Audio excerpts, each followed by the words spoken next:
Lorsqu'on parle de haut standing, de exotic cars, c'est ça. Moi, c'est ce que je vois là, team. Mo6 Exotic Cars. Aujourd'hui, on se retrouve encore pour une nouvelle vidéo. Restez branchés jusqu'à la fin.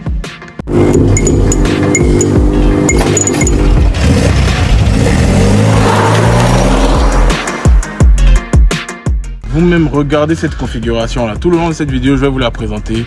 On va surtout profiter de la voiture. Vous verrez à quel point ce V8 est vraiment puissant.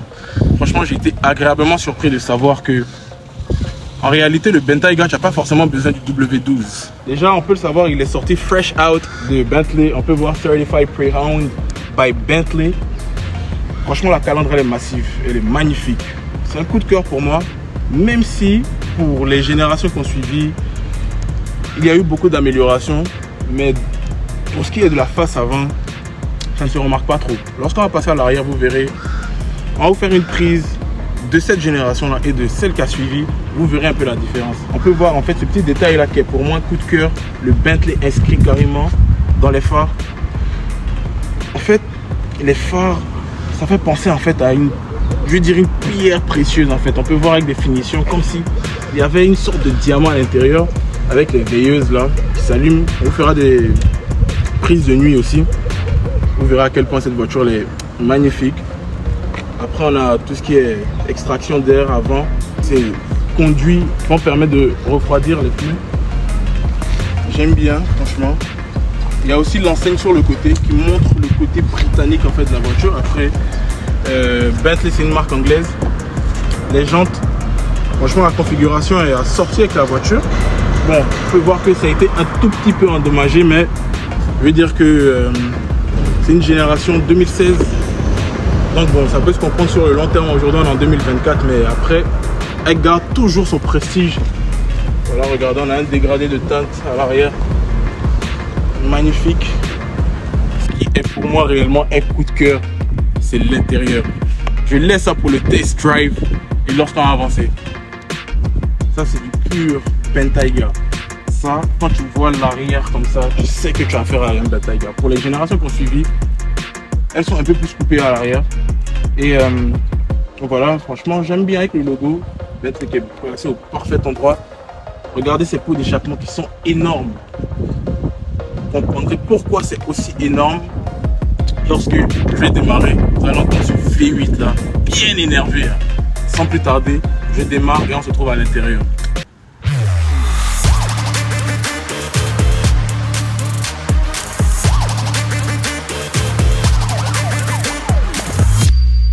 Voilà team, on se retrouve à l'intérieur. Je vous avais dit, l'intérieur va vous surprendre. Franchement, la configuration est magnifique. On va d'abord faire un petit test drive et après je vais vous montrer les détails.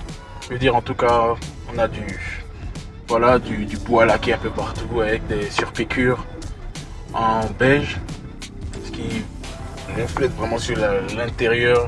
Franchement, j'adore la configuration pour une génération 2016-2017. C'est très joli.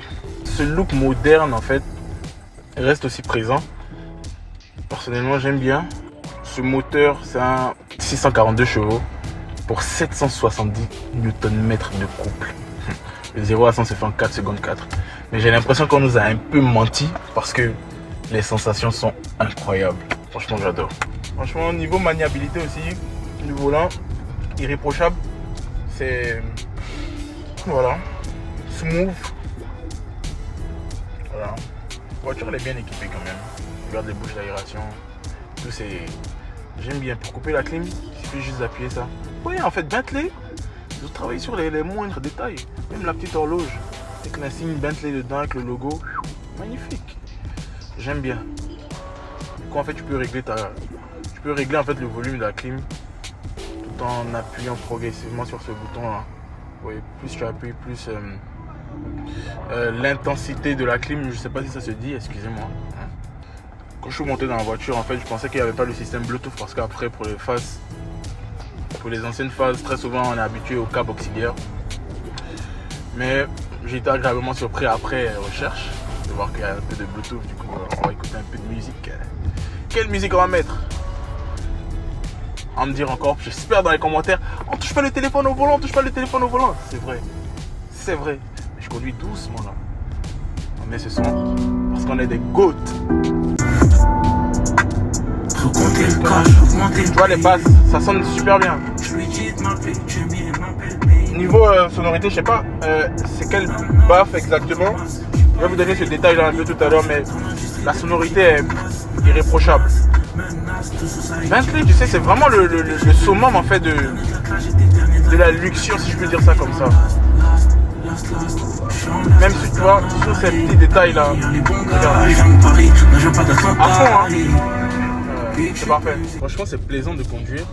Là, j'attends un peu que les voies se dégagent, prendre un peu des voies un peu plus larges pour profiter du V8. On va aller en mode sport. Là, on est en confort.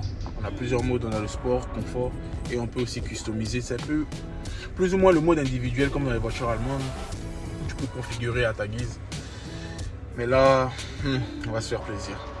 On reste en confort pour l'instant. Dès que tout est dégagé, on met dedans. Vous connaissez la team. Il y a la Ferrari miteuse qui nous suit derrière. D'ailleurs, si vous n'avez pas encore regardé ma vidéo sur la Ferrari, je vous invite à aller regarder. Je vais laisser le lien sous la vidéo. Et on se dit à tout de suite sur des voies plus larges.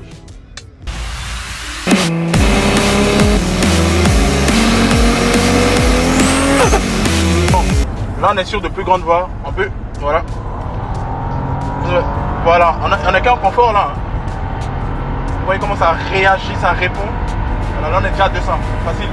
Waouh, ça monte, mais c'est une vitesse genre, ça monte, c'est instantané. Franchement, j'aime beaucoup Bentley. Après il y a un tout petit souci, mais ça arrive, il faut faire des petits check-ups de temps à autre. Un petit problème de déséquilibre. On maintient, on gère toujours. Voilà la Ferrari qui arrive encore. Regardez-moi ça. On est en Côte d'Ivoire. Hein. On est en Côte d'Ivoire. Vous voyez ça? C'est du solide ça. Les sensations sont intéressantes. Pour l'instant on est tout en confort. Sur du 4,4 litres, du simple. V8. 542 chevaux. Voilà, sans plus tarder, on va directement au sport. Là, vous entendez comment ce V8 arrive. Voilà. On voit comment ça réagit. Là on est en sport là. Tu vois? Ça répond. La réaction est instantanée. Niveau spec, on est sur du 4 litres V8 biturbo. Bon, en termes de spec, on est sur du 542 chevaux pour 770 Nm de couple. C'est énorme. Même vous voyez la réactivité. V8 biturbo, 4 litres. C'est pas mal, franchement. Pour une voiture qui est relativement lourde, c'est vraiment pas mal. Les sensations sont intéressantes. Ça répond aux critères de bonnes sensations. Ouais. Du coup, j'espère que la team, vous kiffez avec moi, vous profitez de la voiture avec moi. Et ça me fait énormément plaisir de vous faire ce type de contenu. Vous savez, hein. Wow. Très plaisant, en tout cas. J'aurais pas dit mieux. J'imagine même pas alors pour le W12. J'ai testé ça une fois. C'était pas mal. Mais je l'ai jamais vraiment exploité. J'espère en tout cas que ça sera l'idée d'une prochaine vidéo. Si vous voulez ça, n'hésitez pas à me dire dans les commentaires. Et je ferai le maximum pour vous l'avoir et faire une très belle vidéo.